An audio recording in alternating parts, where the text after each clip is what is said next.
जय हिंद। इजरायली खुफिया agency Mossad अपने कारनामों के लिए पूरी दुनिया में फेमस है।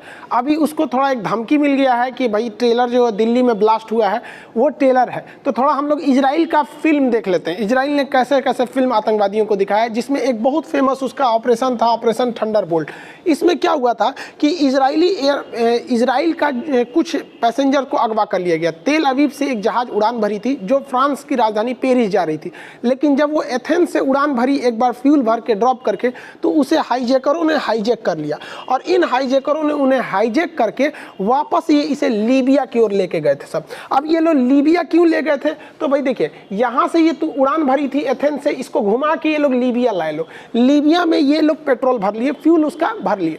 ये लोग चाहते तो इस जहाज को लीबिया में ही रोक सकते थे, लेकिन लीबिया से हटा के ये लोग इसे युगांडा लेकर आए थे। युगांडा आपको बताना चाहिए कि युगांडा के पास कौन सा ऐसा झील है। आप क्वेश्चन करके कमेंट में आंसर बताइएगा। ये झील अक्सर क्वेश्चन पूछा हुआ है। इस झील से 3 देशों की सीमा लगती है। आप कमेंट करके आंसर दीजिएगा। तो ये जो है युगांडा लेके आ गए थे। लीबिया में इसलिए नहीं रखे क्योंकि इजराइल से लीबिया काफ़ी करीब है। इजराइल यहाँ पे मिस्र पार करेगा तो लीबिया आ जाएगा, तो यहाँ पर हमला हो सकता था, इजराइल वहाँ हमला कर सकता था। दूसरा एक और रीजन है कि लीबिया पेट्रोल बहुत देशों को बेचता है, तो जब बेचता है तो बहुत देशों से रिलेशन भी है, तो उसके दबाव में ये यहाँ पर कुछ खास आतंकवादियों की मदद नहीं कर सकते थे। इसलिए इनको लिए सबसे बेहतरीन जगह था युगांडा अफ्रीका के बीच में था और यहाँ के जितने देश थे वो इजराइल से नफरत करते थे, इसलिए यहाँ पे आ सकता है। और ये इजराइल से 4000 किलोमीटर दूर था। इसका मतलब ये हुआ कि अगर इजराइल यहाँ हमला करने के लिए सोचता है तो उसे 4000 किलोमीटर आना पड़ेगा, फिर 4000 किलोमीटर जाना पड़ेगा, यानी 8000 किलोमीटर की दूरी।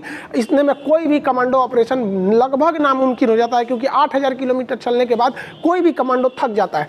लेकिन यहाँ जैसे ये लोग अभी युगांडा लेके गए, युगांडा इनके लिए सबसे अच्छा इसलिए था क्योंकि युगांडा का उस समय सैनिक तानाशाह जो था इती अमीन था। ये इती अमीन इजराइल का पहले दोस्त था, लेकिन ये इजराइल से एक फाइटर जहाज खरीदना चाहता था, जिसको इजराइल ने मना कर दिया था, जिस वजह से ये इजराइल से बदला लेना चाहता था। ये अपने दुश्मनों का सर काट के उसको फ्रीज में रखा करता था। ऐसा कहा जाता था कि ये मानव के मांस को खाना पसंद करता था, लेकिन इसकी कहीं पे भी पुष्टि नहीं हुई है। हालांकि ये ज़्यादातर इसे फेक ही बताया जाता है, लेकिन ये बहुत ही क्रूर और सनकी शासक था। इसका आँख, नाक, कान, मतलब एकदम समझिए कि देख रहे हैं इसको, अजीब टाइप का है। यहाँ पर इसको तो भारत में देख के अगुआ भाग जाएगा यहाँ पर, तो इतना अजीब टाइप का है ये, उतना ही ये क्रूर था। तो जब ये युगांडा में प्लेन हाईजैक हुई थी, लैंड किया गया था, तो ये युगांडा के उन हाईजैकर्स के पास मिलने चला गया और मिलने के बाद ये अफ्रीकी एकता संगठन की बैठक उस समय मॉरिशस हो रही थी, तो ये युगांडा से चला गया था मॉरिशस और इसने अपने सैनिकों को उन आतंकवादियों की सुरक्षा में लगा दिया जिन आतंकवादियों ने प्लेन को हाईजैक करके लाए थे। प्लेन को हाईजैक करके ये लोग एंतवे एयरपोर्ट पर लाए, युगांडा के एंतवे एयरपोर्ट पर। एंतवे एयरपोर्ट पर जैसे लैंड किया गया तो यहाँ पहले से आतंकवादी बैठे थे। जो 4 आतंकवादी वहां चढ़े थे, जहाज को हाईजैक किए, उसमें 2 फिलिस्तीनियन थे और 2 जर्मन आतंकवादी थे। अब आप कहेंगे कि जर्मन आतंकवादी या फिलिस्तीनी का मतलब क्या? देखिए, फिलिस्तीन भी इजराइल से नफरत करता है और जर्मनी में जो यहूदियों के लिए तो सबसे खतरनाक जर्मनी ने ही किया था, तो दोनों का कॉमन दुश्मन था, इसलिए वो 4 हाईजैक करके आए थे और 5 यहाँ पहले से वेट कर रहे थे। इसका मतलब ये था कि युगांडा इनके लिए पूरी तरह से प्री प्लान जगह था युगांडा में। अब जब यहाँ लैंड किया गया तो इन लोगों ने सबसे पहले क्या किया कि जो यहूदी थे, यहूदियों को ये लोग अलग रखते गए, अलग कमरे में रख दिए और बाकी जो अन्य देश के नागरिक थे उन्हें अलग कमरे में रख दिए। अब इन लोगों ने धमकी देना चालू किया कि हमको $5 मिलियन पैसे चाहिए, जो फिलिस्तीनी कैदी में हैं, मतलब इजराइल के जेलों में हैं, उन्हें रिहा कीजिए और अलग अलग देशों में जो हैं उन्हें भी रिहा कीजिए। अब इसमें इजराइल को मौका मिल गया नेगोशिएट करने का कि भैया जो हमारे देश में हैं फिलिस्तीनी जो कैदी हैं, हम तो उन्हें रिहा कर देंगे, लेकिन आप हमें कुछ समय दीजिए, हम दूसरे देशों से भी कोऑर्डिनेट कर रहे हैं, बात कर रहे हैं। यही यहाँ पर इजराइल के लिए मौका मिल गया ताकि वो कुछ काम को कर सके, प्लानिंग को कर सके। और ये लोग जो इजरायली थे, इजराइल के यानी यहूदी धर्म के रहने वाले थे, उनको पकड़कर एक अलग बिल्डिंग में रख दिया और बाकी देश के नागरिकों को इन लोगों ने छोड़ दिया। इसलिए छोड़ दिया क्योंकि अगर दूसरे देश के नागरिकों को भी रखेंगे तो दूसरे देश भी कमांडो कार्रवाई के लिए सोचने लगेंगे। इसलिए आतंकवादियों ने तो दिमाग लगाया ये सोच के कि बाकी देश को छोड़ देंगे तो बाकी देश कहेगा हमको क्या मतलब है दूसरे के चक्कर में पड़ने का। लेकिन यही इन लोगों से सबसे बड़ी गलती हो गई। जैसे ये इन लोगों को छोड़े तो यहाँ ये लोग प्लानिंग कर रहे थे कि वहाँ पर हमला करने के लिए। आतंकवादियों को लग रहा था कि ये लोग नेगोशिएट कर रहे हैं, लेकिन इसके यहाँ वार रूम में पूरी तरह से लड़ाई की तैयारी हो रही थी। मोसाद को इसकी जिम्मेदारी सौंप दी गई थी कि भैया तुमको कैसे भी करके इसको बचाना है। तो जैसे आतंकवादियों ने जिन लोगों को छोड़ा था तो मोसाद के पास युगांडा के एंतेवे एयरपोर्ट की कोई जानकारी नहीं थी कि उन्हें कहाँ रखा गया है। लेकिन जब ये लोग बंधक वापस आए थे, जो अन्य देश के नागरिक थे, उन्होंने बता दिया कि वो लोग जो हैं वो क्या किए हैं, जो यहूदी हॉस्टेज हैं यानी जो बंधक बनाए गए हैं, उन्हें रनवे से 2 किलोमीटर दूर एक दूसरी बिल्डिंग में रख दिया गया। ये बहुत ही काम की न्यूज़ हो गई मोसाद के लिए। और इसके लिए सबसे अच्छा काम ये हो गया कि जो एंतेवे एयरपोर्ट है उसे बनाने का काम एक इजरायली कंपनी ने किया था। और ये इजरायली कंपनी के पास पूरी तरह से नक्शा था कि एंतेवे एयरपोर्ट कैसे है, पुराना वाला जो टर्मिनल है जो 2 किलोमीटर दूरी पर है उसका रास्ता कैसे है। तो इसका मतलब ये था कि अब इजरायली कमांडो जो मोसाद के थे, इन लोग के पास पूरी तरह से इनपुट आ गया था। अब ये लोग हमले के लिए तैयार थे। आतंकवादियों ने 4 जुलाई का लास्ट डेट रख दिया था कि आपको 4 जुलाई को हमको कैसे भी जवाब देना है। जबकि ये जो घटना थी ये 27 जून 1967 को जहाज हाईजैक किया गया था। अब 4 जुलाई लास्ट डेट था, इसलिए इन लोगों ने 3 जुलाई को प्लान बनाया कि हमें एंतेवे एयरपोर्ट पर जाके अपनी जहाज़ों से हमला करना है और लेकर आना है। और इन्होंने 3 जुलाई को रात 1 बजे का टाइम चुना, क्योंकि उस समय लगभग ज़्यादातर सुरक्षाकर्मी सो रहे होंगे थक कर।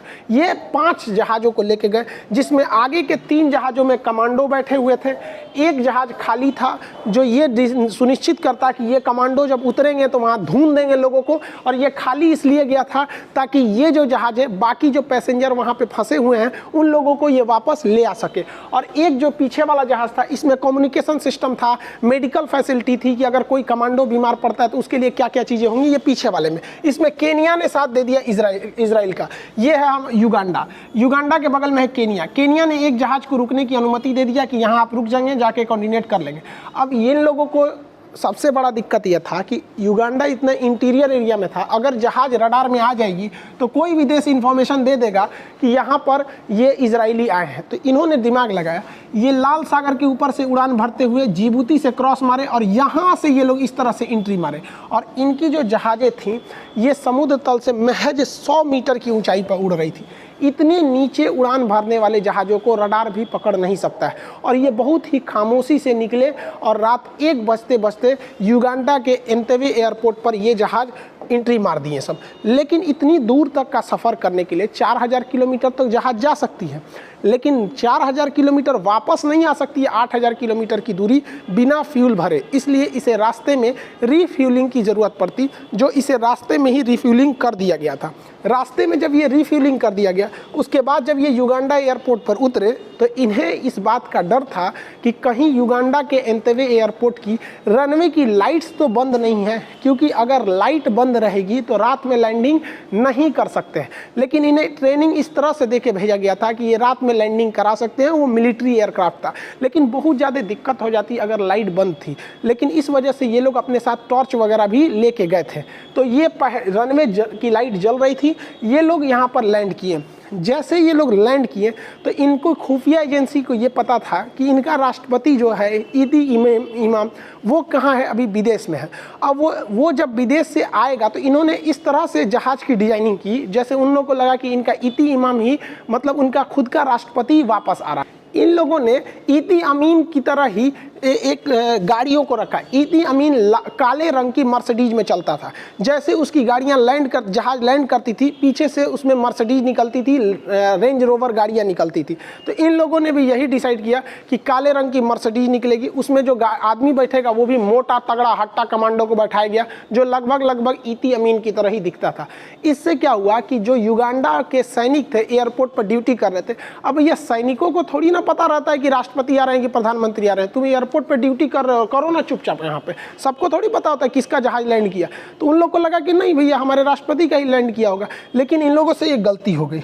लैंड रोवर जो गाड़ियाँ थी इसमें तो कमांडो भरे थे, लेकिन जो ब्लैक कलर की मर्सिडीज थी ये जो ईदी अमीन यूज करता था, कुछ ही महीने पहले ईदी अमीन ने ब्लैक कलर से चेंज करके वाइट कलर की मर्सिडीज ले लिया था। अब इससे एक कमांडो को शक हो गया जो वहाँ पर एयरपोर्ट पे ड्यूटी कर रहा था। उसने लगा इस पर गोली चलाने के लिए। तो ये लोग भी भाई साहब तैयार बैठे थे। इनके पिस्टल्स में साइलेंसर लगे थे जो आवाज़ नहीं करते थे। 3 गोली मारा, भेजा में उड़ गया, वहाँ पर सन्नाटा हो गया। और ये लोग क्या किए, लैंड जैसे ये सब मार धाड़ चालू हुआ तो वहाँ पर सबसे पहले एयरपोर्ट जो था उसकी लाइट्स बंद कर दी गई। तो एक जहाज़ तो लैंड कर गया था, लाइट जैसे बंद कर दी गई तो इसमें से कमांडो निकले, कुछ कमांडो अपनी पोजीशन ले लिए और कुछ कमांडो जो थे रनवे की लाइट्स जो बंद हो गई थी तो इसको चालू कैसे किया जाए, तो चालू कैसे करेंगे, तो ये लोग अपने लिए बहुत हाई पावर का टॉर्च लेके गए थे जो रनवे के साइड में जला दिए, जिससे कि बाकी के जो जहाज़ थे 3 जहाज़ वो भी लैंड कर गए। अब जब ये जहाज़ लैंड किए तो इसमें इतने ज़्यादा कमांडो निकले सब, और हर कमांडो को प्री प्लान तरीके से पता था क्योंकि उन्हें रनवे की, एयरपोर्ट की हर चीज़ की डिजाइनिंग पहले पता थी क्योंकि इस रनवे को इजरायली कंपनी ने ही बनाया था। अब इसके बाद जो वहाँ पे युगांडा के सैनिक ड्यूटी कर रहे थे, इन लोग के ऊपर ये जो सैनिक थे, जो कमांडो आए थे इजराइल के, मौत बन के टूटे। इनका सबसे ज़्यादा काम किया इनका स्नाइपर वैसे सैनिक होते हैं जो वार एरिया से थोड़ा पीछे छुप जाते हैं, इनको कोई नहीं देखता है, ये किसी भी हलचल पे गोली चलाने लगते हैं। तो स्नाइपर्स ने जहाँ जहाँ उनके कमांडो थे, युगांडा के सैनिक थे, सबको मारना चालू कर दिया। अब इन लोग के लिए सबसे बड़ा दिक्कत था कि रनवे पे जहाँ गाड़ी रुकी थी वहाँ से 2 किलोमीटर दूर का एरिया था जहाँ पर उन हॉस्टेजों को रखा गया था। अब यहाँ देखिए, यहाँ रनवे पे गाड़ी इनकी जहाज़ रुकी हुई है और इस बिल्डिंग में यहाँ पर था, तो इन लोग को यहाँ से कमांडो को भाग के आना था, यहाँ से इन लोग को निकालना था जो यहूदी हॉस्टेजेस को रखा गया था। अब ये लोग जैसे ही टर्मिनल में एंट्री किए, अंधाधुंध गोली मारते एंट्री किए। रात 2 बजे जो बंधक बनाए गए थे वो खुद ही डर गए लोग, ये एंट्री किए, युगांडा के सैनिकों को मार धार के मौत के नींद सुला दिया यहाँ पर। और ये लोग हिब्रू भाषा में बोल रहे थे कि हम इजराइल के सैनिक हैं, ज़मीन पर लेट जाओ, हम इजराइल के सैनिक हैं, ज़मीन पर लेट जाओ, हम तुम्हें बचाने आए हैं।